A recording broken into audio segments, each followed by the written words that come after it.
In this edition of To My Way of Thinking, we're going to take a brief look at the candidates for sheriff of Duval County, Jacksonville, Florida.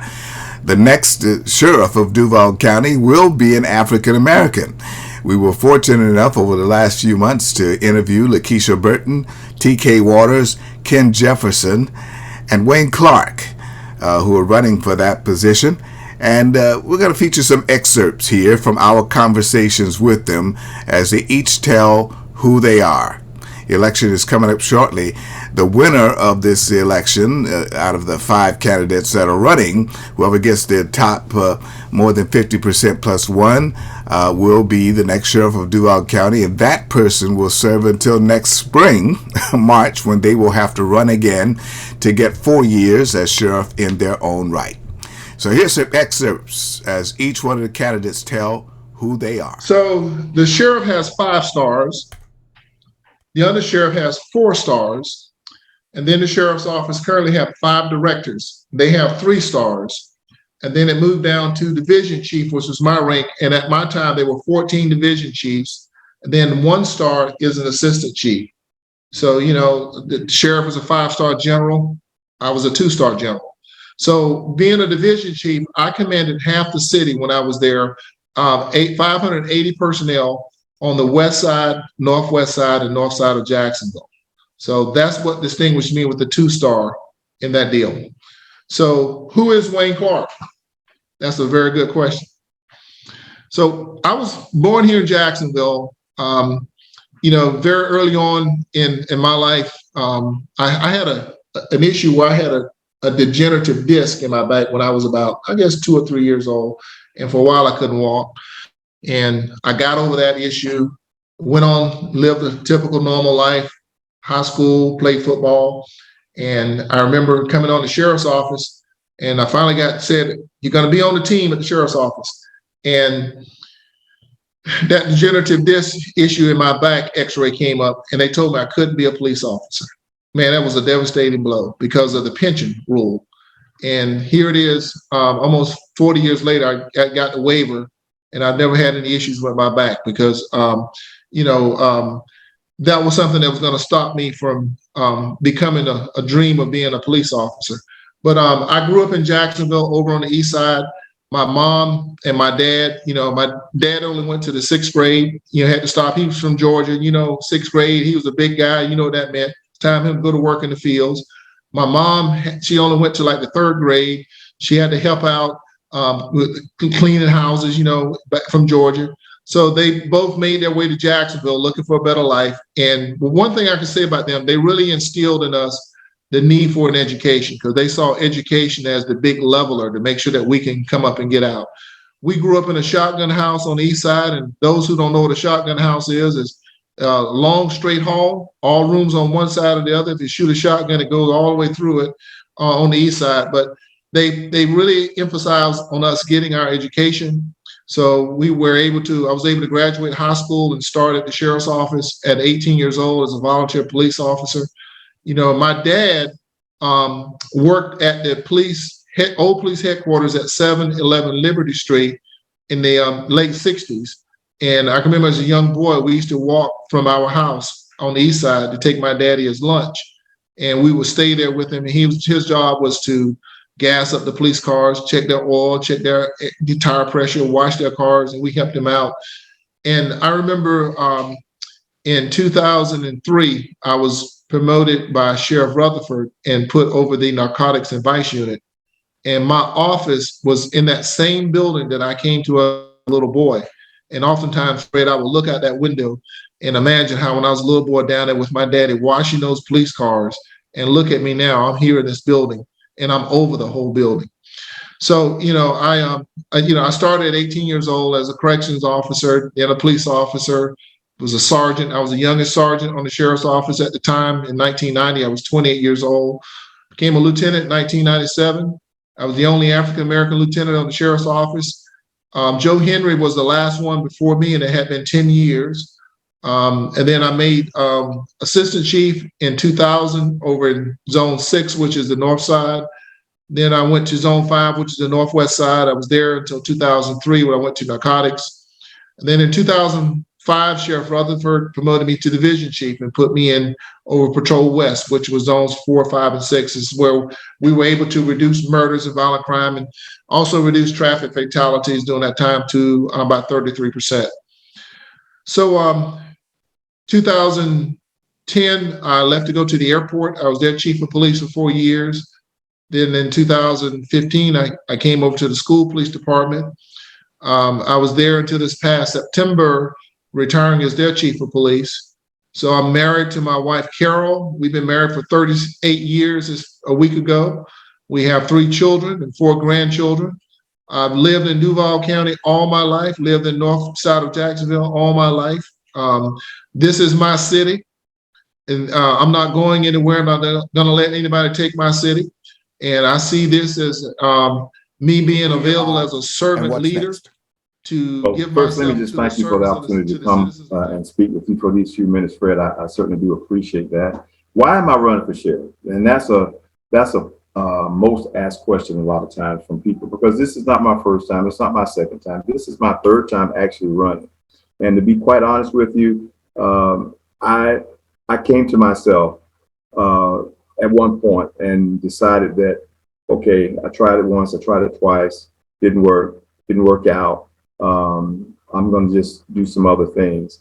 But, you know, the overwhelming support of people kept coming to me in the grocery store, at the gas pumps, on the streets, in restaurants, stopping me and saying, hey, I voted for you last time. You only lost by 2%. Please do it again. We need somebody like you. We need somebody like you in that seat. Please run. Please run. The overwhelming request and desire from the people just resonated with me. And I began to think about it, talked it over with my wife. We prayed about it.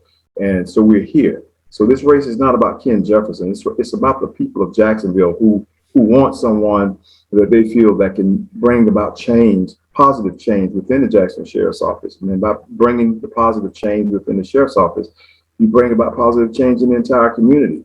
And my theme and my motto is, let's work together. Let's give change a chance. If we work together as a city, as a community, you'll see crime go down.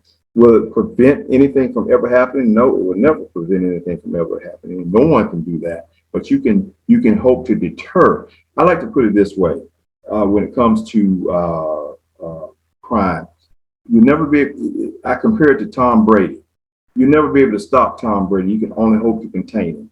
So that's what we want to do in this city. We want to contain crime. We want to dismantle it as much as we can.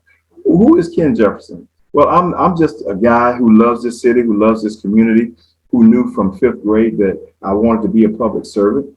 I've had, again, as I said, I had the honor and the privilege of serving with the Jackson Sheriff's Office for over 24 years, and it never felt like work. None of that ever felt like work. I've served on numerous committees and boards, which I still currently serve on several boards, because I love this community. I want to see the positiveness that Jacksonville has to offer. We have a great city. We have a beautiful city, and we can continue to be great in this city with everything that we do if we just work together. So thank you so much.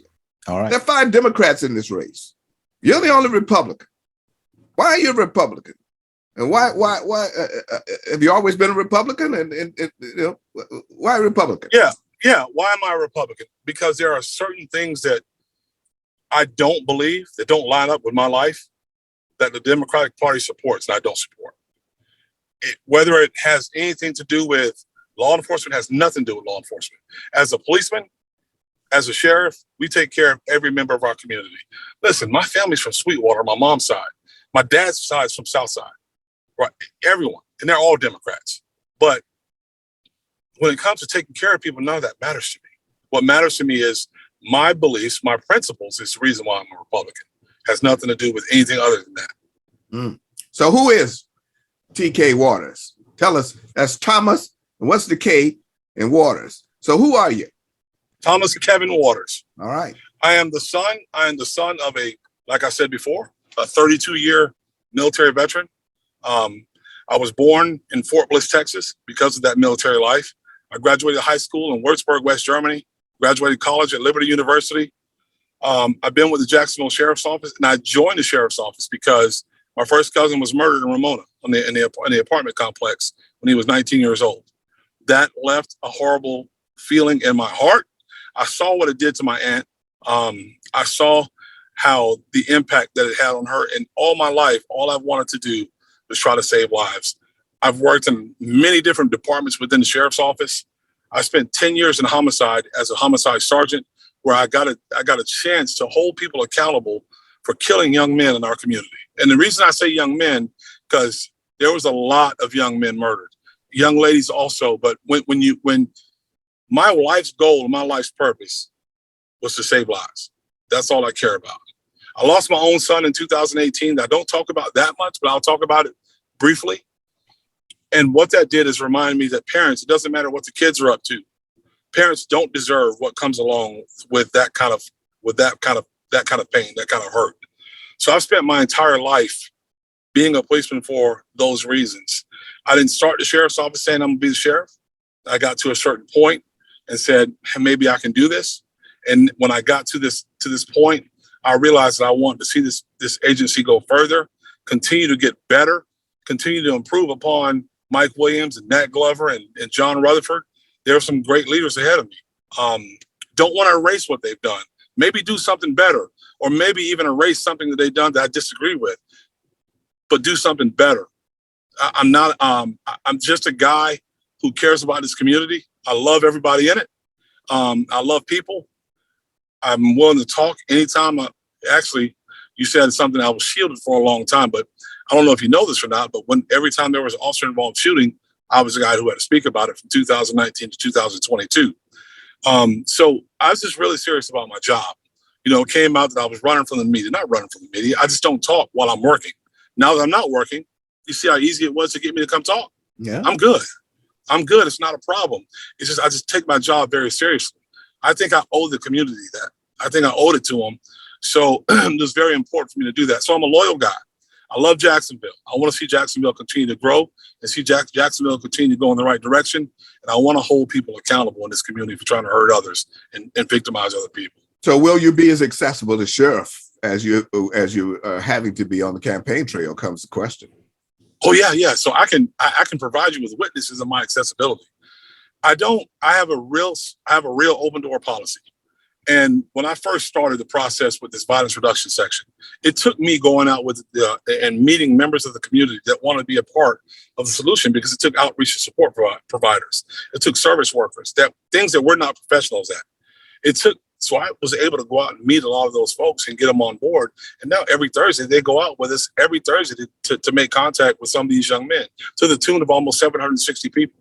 So I can tell you that there were people that may not have liked me so much. They may have been skeptical, but given the opportunity, when they came to my office, we sit down, we talk for 30 minutes or an hour. I made friends all over this city because I'm not what people expect. They expect me to be this guy that's unapproachable and don't want to talk to people. I love talking to people. I'll talk all day. If you give me the opportunity. I know people have other stuff to do, but I'll talk all day. And I'm still going to be that guy. One thing that people say about me my entire life is, though I've matured quite a bit, I haven't changed. And I won't change. All right. Thomas Kevin Waters, retired chief. Who is Lakeisha Burton? Well, I just tell you, I am a woman of faith. I am a woman of integrity. Obviously, I'm a wife and I'm a mother. But I knew early on in my young life that God wanted to use my life to serve this community. And that's what I've been doing. And I got in this race early on because I felt like the voters of Duval County deserve options on the ballot, right? I believe that the next sheriff needs to be somebody who is bold and courageous, but also somebody who's been in the trenches that understand how to serve all this diverse community and teach our agency how to do the same. But also, it's important that you have a leader that has the respect of the men and women that's out here doing this job. Again, I can't even stress the importance of or the seriousness of how young our workforce is. We literally have a different agency. So, and if you go back and think about our violent crime issue for the last 2 decades, our violent crime has been ticking up. So in last year, we finally saw a breakthrough where we saw a 4% reduction across the city And under my leadership in the Arlington area, we saw a record-breaking 16% reduction in over there. So I think that spoke volumes, but it speaks to a culture that was able to be shifted in those officers in that zone. And as a result, they bought into the whole concept of community-oriented policing. They knew that we had to put the bad guys in jail, but they understand is equally we needed to be proactive and get out our cars and go into businesses and partner with our faith-based and business community to address a lot of issues that's going on in our community. And it just shows when we work together, we can get things done. Now, one of the things about your biography that intrigued me was, of course, the issues that you had as a young person growing up in this community. You did, of course, make it to junior college. But what was I missed the part that tells me why you decided to go to a criminal justice career and then apply to be a police officer? What was it that encouraged you to make that turn? It was a result of me being a survivor of childhood sex abuse. And the person that basically raped me, he was arrested for 2 weeks and got out. So I always felt like I wanted to be a police officer to make sure that I put all child abusers in jail and all those who victimize people in our community and do a thorough investigation and lock the people up and they get the time for their crimes. So that was really my motivation. And actually, it was the encounter that I had with that police officer after years of being abused. My first encounter was negative. The officer told me that I was lying, So I always thought, when people say they've been victimized, we need to listen to them and we need to treat them accordingly and ensure that they maintain their dignity. So I'm proud that I have always, that's the type of police officer I've been. So criminal justice was it. So is sexual slavery, trafficking, as we now call it, is that something we've always had it, but now Yes. It has become more of a term of art? Is sex trafficking become a major issue within Duval County and surrounding areas now?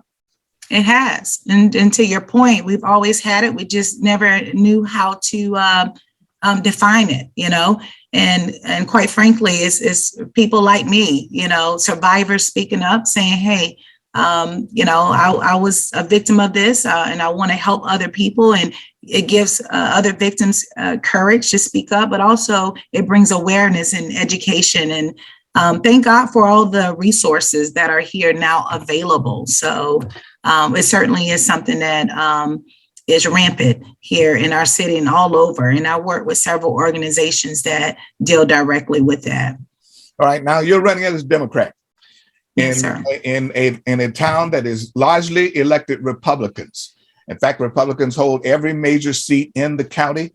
I can't think of any that they don't hold at this point in time, despite the fact that Democrats have a slight lead in terms of registered voters. But again, you're running a bit against the wave there. Do you see that? Obviously, you see that there's an opening for you in particular. But what are you doing to make sure that everybody understands that they can vote across the party line? Honestly, I'm just being honest. I just think that it's time for law enforcement, the leadership, the whole idea of what law enforcement is to look different. So, and that different is somebody who's authentic, right? And I just speak to the people. I tell everybody that I'm running on my reputation, my record, and my results. So when I'm speaking to people, my message is transcending my brown skin, my gender, my political party, my age. I think that we're in a time where people want change. We want change. We need change. So why not go with the person who has a proven record of being able to make that change? So Keisha Burton, T.K. Waters, Ken Jefferson, Wayne Clark. Tony Cummings was not available for an interview. These are the candidates for Sheriff of Duval County, Jacksonville, Florida. Election day is coming. Keep breathing. released in 2021 on Netflix. Why did you come out here, Liv? What are you so scared of? It's okay. It's not your fault.